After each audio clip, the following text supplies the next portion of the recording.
Zohran মামদানির ঐতিহাসিক new York বিজয়ের পর এখন শুরু হয়েছে ক্ষমতা হস্তান্তরের পালা। অর্থাৎ নিউ ইয়র্কের বর্তমানে যে এরিক অ্যাডামস মেয়র রয়েছেন, সেই মেয়র বিদায় নেবেন 31শে ডিসেম্বর 2025 সাল, আর 2026 সালের 1 জানুয়ারি মেয়র হিসেবে শপথ গ্রহণ করবেন জোহরান মামদানি। তিনি ইতিমধ্যেই মানুষের মধ্যে যে বিপুল পরিমাণে প্রত্যাশা তৈরি করেছেন, অর্থাৎ মানুষ জোহরান মামদানিকে ঘিরে যে স্বপ্ন দেখতে শুরু করেছে, যে 25 লক্ষ মানুষ, শ্রমজীবী মানুষ যারা ওয়ার্কিং ক্লাস ক্যাটাগরিতে বিলং করে, সেই সকল মানুষ আগামী দিনে নিউ ইয়র্ক শহরে মাথা উঁচু করে আত্মসম্মানের সঙ্গে যাতে বাঁচতে পারে, তাদের অধিকার রক্ষায় জোহরান মামদানি যে যুদ্ধ ঘোষণা করেছেন, সেই যুদ্ধকে বাস্তবায়িত করার লক্ষ্যে এবং তার প্রতিটি প্রকল্পকে যাতে তিনি 100% সফল করতে পারেন, সেই চেষ্টায় তিনি কোনো খামতি রাখেননি। একেবারে উচ্চদরের পেশাদারিত্বকে পাখির চোখ করে জোহরান মামদানি এগিয়ে চলেছেন। আর এই লক্ষ্যেই তিনি আমেরিকার 5 জন বিশিষ্ট নারীকে নিয়ে তিনি তার একটি ট্রানজিশনাল টিম তৈরি করেছেন। এই ট্রানজিশনাল টিমের কাজ, জোহরান মামদানি আগামী দিনে তিনি যাতে তার সকল দায়িত্বভার যথাযথ বুঝে নিতে পারেন, এখন সেই কাজটি করছে এই ট্রানজিশনাল টিম। যে 5 জন সদস্যকে নিয়ে তার দল তৈরি করেছেন, সেই দলের অন্যতম সদস্য হলেন লিনা খান। এই লিনা খান আমেরিকায় অ্যান্টি ট্রাস্ট লয়ের বিশেষজ্ঞ হিসেবে সবচাইতে বেশি তিনি পরিচিত। তিনি 2017 সালে একটি আর্টিকেল লিখেছিলেন, যার টাইটেল ছিল অ্যামাজনস অ্যান্টি ট্রাস্ট প্যারাডক্স। এই একটি প্রবন্ধ আমেরিকার ইতিহাসে যে সমস্ত কোম্পানিগুলো বেআইনিভাবে একটার পর একটা ছোট কোম্পানিকে আত্মসাৎ করেছে এবং লাগাম ছাড়া দুর্নীতি করেছে এবং প্রতিদিন কাস্টমারদের কাছ থেকে বিপুল পরিমাণে অন্যায় অর্থ তারা রোজগার করেছে, সেই সমস্ত অন্যায়ের পর্দা ফাঁস করে দিয়েছেন লিনা খান। এবং আমেরিকাতে অর্থনৈতিক স্বচ্ছতা, বাণিজ্যিক স্বচ্ছতার প্রশ্নে তিনি একটি যুদ্ধ শুরু করেছেন। সাধারণ মানুষের অধিকার প্রতিষ্ঠায়, সাধারণ ক্রেতা যাতে কোনোভাবেই এই কোম্পানিগুলির দ্বারা প্রবঞ্চিত না হয়, আর্থিকভাবে শোষিত না হয়, তার জন্য তিনি একটা স্বচ্ছ বাণিজ্য নীতি তৈরির পক্ষে একটা জোরালো সওয়াল করে এসেছেন। এবং তারই উপহার স্বরূপ 2021 সালে জো বাইডেন যখন আমেরিকার রাষ্ট্রপতি নির্বাচিত হয়েছিলেন, তার সময় মাত্র 32 বছরে আমেরিকার ইতিহাসে সর্বকনিষ্ঠ চেয়ারম্যান, ফেডারেল ট্রেড কমিশনের চেয়ারম্যান পদে তাকে বসানো হয়েছিল। এবং এই 4 বছর 2021 থেকে 2025 সাল তিনি যে অনন্য দক্ষতায় কাজ করেছিলেন, তাতেই তিনি আমেরিকার ইতিহাসে সর্বকালের সর্বশ্রেষ্ঠ এফটিসি চেয়ারম্যান হিসেবে তিনি সুনাম কুড়িয়ে নিয়েছেন। এখন বর্তমানে যখন জোহরান মামদানি নতুন করে তাকে এই তার মেয়রাল ট্রানজিশন টিমের সদস্য করলেন, আগামী 4 বছর জোহরান মামদানি যে মেয়র হিসেবে কাজ করবেন, সেই জোহরান মামদানির উপদেষ্টা কমিটির অন্যতম সদস্য থাকবেন লিনা খান। এখান থেকে আমরা বুঝতে পারছি জোহরান মামদানির আগামী দিনে এই বিলিয়নিয়ারের নিউ ইয়র্ক শহরে তিনি সাধারণ মানুষের অধিকার প্রতিষ্ঠায় যে কাজ তিনি করতে চলেছেন, সেই কাজে অন্যতম সঙ্গী হবেন লিনা খান। আমরা আজকের এই ভিডিওতে দেখে নেব লিনা খানের তার কর্মজীবন, কেন তিনি অনন্য। তিনি আমেরিকার মানুষ নন জন্মসূত্রে, তিনি জন্মসূত্রে পাকিস্তানি বংশোদ্ভূত। জন্ম হয়েছিল 1989 সালে লন্ডনে, আর সেখান থেকে 2000 সালে তিনি চলে আসেন আমেরিকার নিউ ইয়র্ক শহরে, আর সেখানেই শুরু হয় তার স্কুলের লেখাপড়ার জীবন। আমেরিকার উন্নততর লেখাপড়ার জীবন তাকে বদলে দেয় একজন সাধারণ মেয়ে থেকে। তিনি আমেরিকার কর্পোরেট দুনিয়ার বিরুদ্ধে 1 নম্বর যোদ্ধা, অনমনীয় আপসীন যোদ্ধা হিসেবে নিজেকে গড়ে তোলেন। লিনা খান মনে করেন দেশের মানুষ কেবলমাত্র সরকারের দ্বারা প্রবঞ্চিত হয় না, তার চাইতে অনেক বেশি ঠকে যায় এই বিভিন্ন কোম্পানিগুলির কাছে।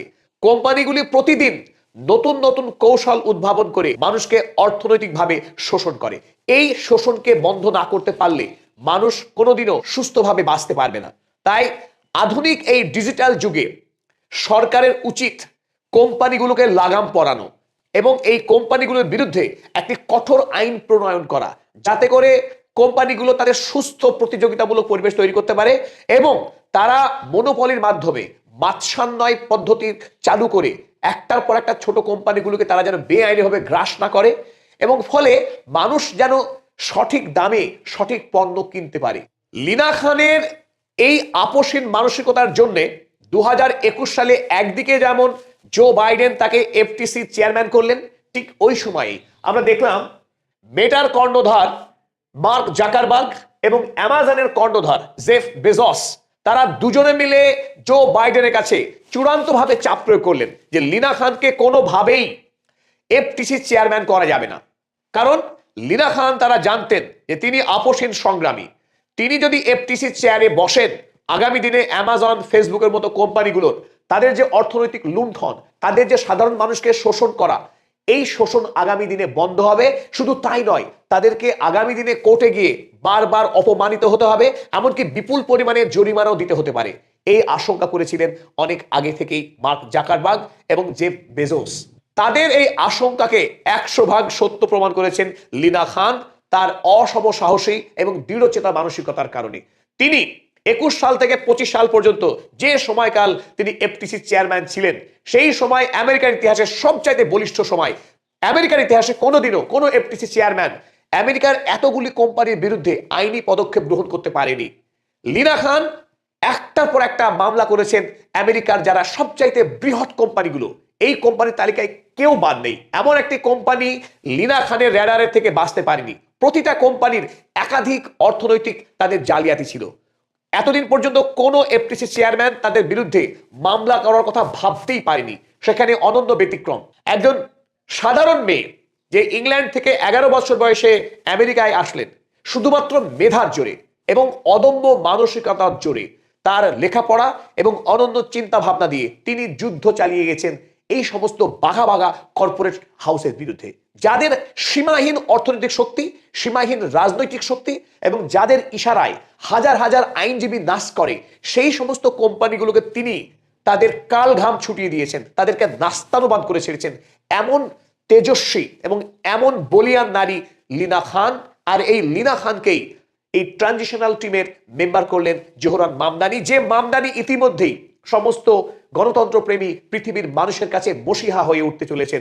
আগামী দিনে মামদানি তাই সাফল্যের পথকে সুনিশ্চিত করতে এমন অসম সাহসী নারীকেই তিনি তার আগামী দিনে চলার পাথেয় করতে চলেছেন। লিনা খান 21 সালে তার এফটিসির দায়িত্বভার গ্রহণ করার পর একটার পর একটা কোম্পানিকে তিনি নোটিশ পাঠাতে শুরু করেন। তার মধ্যে অন্যতম 2023 সালে এফটিসি চেয়ারম্যান হিসেবে আমেরিকার আরো 18টি রাজ্যের অ্যাটর্নি জেনারেল মিলিতভাবে তারা আমেরিকার কোর্টে মামলা দায়ের করে অ্যামাজনের বিরুদ্ধে। অভিযোগ কি ছিল? অ্যামাজন অ্যাবসলিউট মনোপলি তার এই ব্যবসাতে রয়েছে, যে ব্যবসার দ্বারা যে পণ্য বেচা কেনা, বায়ার এবং সেলারদের মধ্যে যে যোগাযোগ রক্ষা করে, তৈরি করে দেয় অ্যামাজন, এবং মধ্যে থেকে বিপুল পরিমাণে টাকা মুনাফা অর্জন করে। এই ব্যবসাতে বিশেষ করে অ্যামাজন প্রাইম তারা বিপুল পরিমাণে টাকা মানুষকে ফাঁকি দিয়ে আয় করেছিল।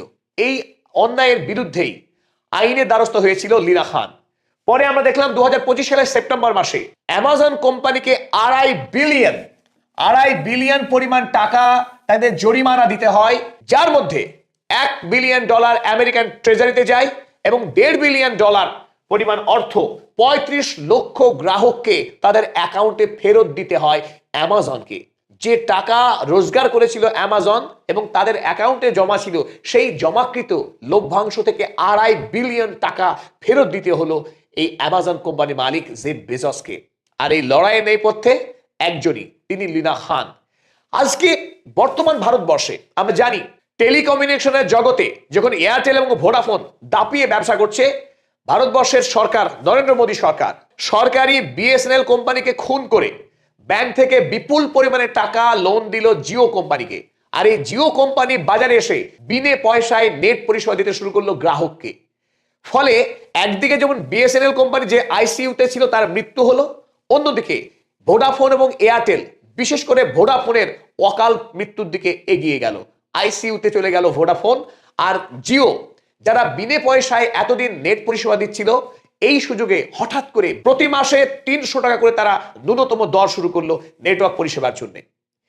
এই যে বেআইনি ব্যবসা, এই বেআইনি ব্যবসাকে বন্ধ করার নামই হচ্ছে অ্যান্টি ট্রাস্ট ল। যে অ্যান্টি ট্রাস্ট ল এর উপরে কাজ করে তিনি খ্যাতনামা হয়েছেন এই লিনা খান। ভারতবর্ষে যেটাকে উৎসাহ দেওয়া হলো সরকারি পক্ষে, আমেরিকাতে ঠিক এর বিরুদ্ধেই ক্রুসেড ঘোষণা করেছিলেন লিনা খান। উদাহরণস্বরূপ আমরা বুঝতে পারি, বাংলাদেশে যে 4টি প্রধান টেলিকমিউনিকেশন কোম্পানি আছে, মনে করুন গ্রামীণ ফোন তারা সবচাইতে এগিয়ে আছে পরিষেবায়, তর্কের ক্ষেত্রে আমরা ধরে নিলাম।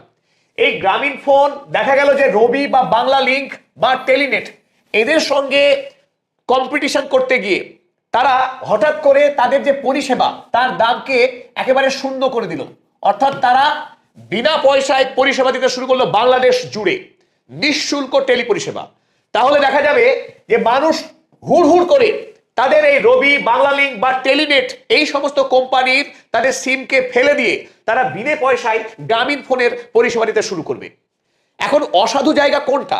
যখন গ্রামীণ ফোন দেখা গেল তাদের বিপুল পরিমাণে টাকা আছে, তারা লস স্বীকার করে 6 মাস 1 বছর মানুষকে বিনা পয়সায় পরিষেবা দিতে থাকলো এবং তারা অপেক্ষা করতে থাকলো কতদিনে এই কোম্পানিগুলোর সিম মানুষ তারা এই সিমগুলোকে ফেলে দেয়। যখন দেখা গেল এই সমস্ত কোম্পানিগুলোর সিমগুলোকে মানুষ ছুঁড়ে ফেললো, সেই সময়ে গ্রামীণ ফোন, তর্কের খাতিরে বলছি এটা, আমরা কোনো কোম্পানির পক্ষে বা বিপক্ষে বলছি না, এই গ্রামীণ ফোন তখন দেখা গেল বিপুল পরিমাণে শুল্ক বাড়িয়ে দিল। আগে যেখানে মাসে 300 টাকা করে তারা 300 টাকা করে তারা পরিষেবা চার্জ নিত, সেই পরিষেবা চার্জকে বাড়িয়ে তখন করে দিল 900 টাকা। কারণ এই সময়ে বাজারে কিন্তু নতুন করে আর রবি, বাংলালিংক বা টেলিনেট তারা আর ঘুরে দাঁড়াতে পারবে না। এটাকেই বলা হয় ব্যবসার মনোপলি। আর এর মাধ্যমে বিপুল পরিমাণে তারা টাকা লাভ করতে শুরু করে। আরো একটি মাধ্যম আছে, এই সময় যখন এই বাংলালিংক বা টেলিনেট এরা যখন ঢুকছে, তারাও তাদের পরিষেবা কর কমিয়ে দিয়েছিল, কারণ তারা গ্রামীণ ফোনের সঙ্গে লড়াই করছিল। লড়াই করতে করতে এই কোম্পানিগুলো ঢুকতে শুরু করে, বিপুল পরিমাণে ক্ষতির সম্মুখীন হয়। সেই সময় গ্রামীণ ফোন এদেরকে অফার দিল, একেবারে জলের দামে এই কোম্পানিগুলোকে তারা অধিগ্রহণ করে নিল। ফলে দেখা গেল বাংলাদেশ জুড়ে একটি মাত্র কোম্পানি তখন বেঁচে রইল, গ্রামীণ ফোন। আর সেই সুযোগে মানুষের উপরে বিপুল পরিমাণে তারা অর্থনৈতিক শোষণ শুরু করে দিল। ঠিক এই খেলাটাই আমেরিকায় এতদিন খেলে আসছিল Apple, Google, Microsoft, Amazon.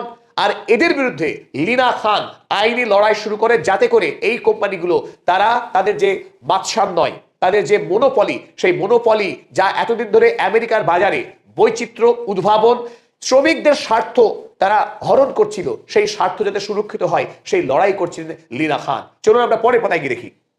Nvidia আমেরিকার এই জায়ান্ট টেক কোম্পানি, তারা সারা পৃথিবীর মধ্যে সেমিকন্ডাক্টর নির্মাতা হিসেবে সবচেয়ে বড় কোম্পানি। এই এনভিডিয়া কোম্পানি যারা চিপ না প্রোভাইড করলে চায়না তার কারখানা বন্ধ করতে বাধ্য হবে, সেই এনভিডিয়া কোম্পানি আমেরিকাতে যাতে অন্য কোনো কোম্পানি তার মতো তৈরি না হতে পারে, তার জন্য একাধিক অন্যায় তারা করে আসছিল। আর্ম বলে একটা কোম্পানি, তারাও এই সেমিকন্ডাক্টর তৈরি করে। যখন এই আর্ম কোম্পানি ক্রমশ উন্নততর তারা সেমিকন্ডাক্টর বানাতে শুরু করলো, সেই সময়ে এনভিডিয়া এই আর্ম কোম্পানির মালিককে বিপুল পরিমাণে চাপ এবং থ্রেট দিতে শুরু করলো যে তারা ওই আর্ম